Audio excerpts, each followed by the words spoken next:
Good morning, everyone. Thank you so much for being here with us. I am so proud to introduce the No Shame at School Act today. Across this country, students whose families are struggling to afford school meals are being singled out and humiliated at lunchtime. These students are subjected to various shaming practices by schools. Some students have been literally branded with stamps. Others are given cheaper, less appetizing meals than other students. Some reports found students' lunch are thrown away after employees discover that they do not have enough money to pay. Across the country, people are taking action in their local communities to address this fundamental injustice. In California, a 9-year-old Ryan Coyote has been using his lunch card to buy meals for students who couldn't afford to eat. He then saved up 6 months of his allowance to pay off as much of student lunch debt for his fellow students. Valerie Castillo is another hero. Valerie is the mother of the late Landro Castillo, a cafeteria worker who was killed by police officers doing a traffic stop over his tail light in 2016. Philandro routinely paid for student lunches from his own pocket if they did not have enough money. As Valerie says, he understood that the children are the future leaders of this country, and it was his obligation to take care of them the best way that he could while they were still in his company.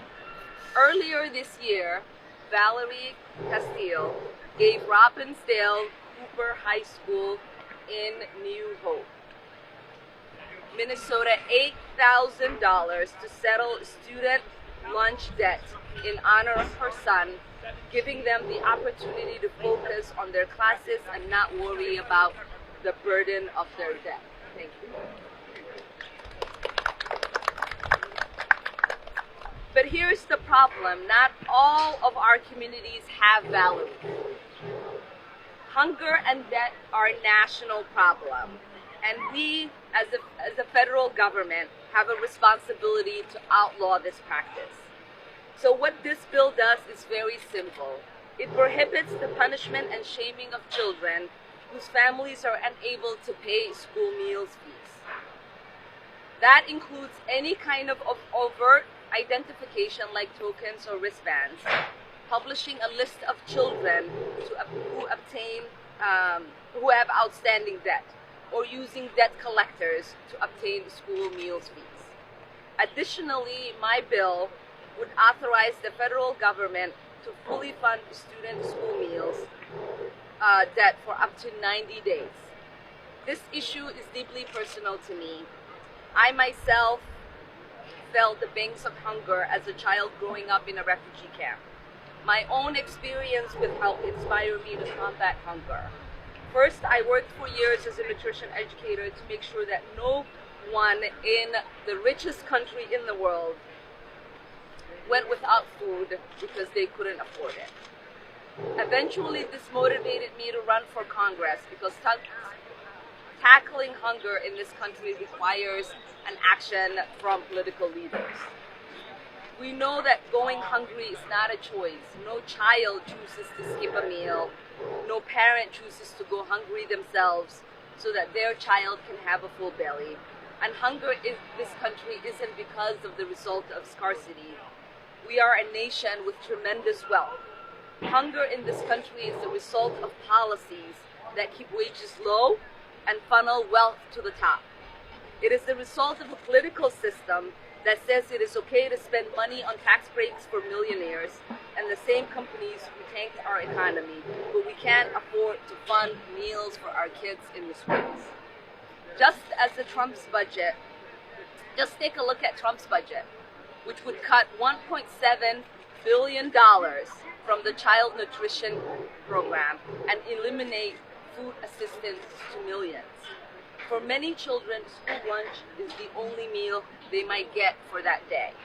So this is not the end of this journey, but the beginning. We're going to end the shameless practice of school lunch shaming and make sure that we have an opportunity to provide meals to kids in the schools. Wow, this is truly an honor. I never thought I would be here for one thing, and to be here for such an important position makes it even more honorable. Orlando was a school supervisor in the cafeteria. He earned that position as being a supervisor. And he knew all of those children by name. He knew all of their allergies because he knew something obviously in this school cafeteria environment that we as parents didn't know, because I don't have school-age children, so I had no idea about how serious the lunch shaming and the enormous debt that school districts suffer and parents suffer as well. We're one of the richest countries on this planet, and I don't think that any child should be hungry. No child should be hungry. No child should be deprived of eating a healthy meal. We don't know what families go through every day, and we don't know if that meal, those 2 meals are the only nutritious meal that they have through the day. So I applaud Representative Omar for coming up with this bill, because we need something to ensure that our children are taken care of. That's what my son stood for, taking care of those children that we entrusted him to do, and he did it to the best of his ability. And our country should not minimize the importance of school lunch shaming. Our kids have one job, and that's to go to school, become educators and the leaders of this country. So I thank you, Congressman, and everyone else who have stepped forward and made sure that this does not continue.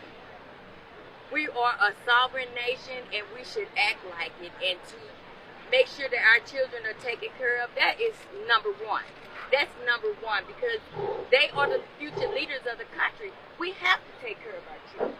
It's a must. We have to take care of them. And I appreciate you having me come and say my piece, because like I said, I never dreamed that I would be standing here fighting for something so important, and something that my son felt that was important as well. We're really hopeful that we can move this bill along on behalf of our kids. And so I want to say thank you.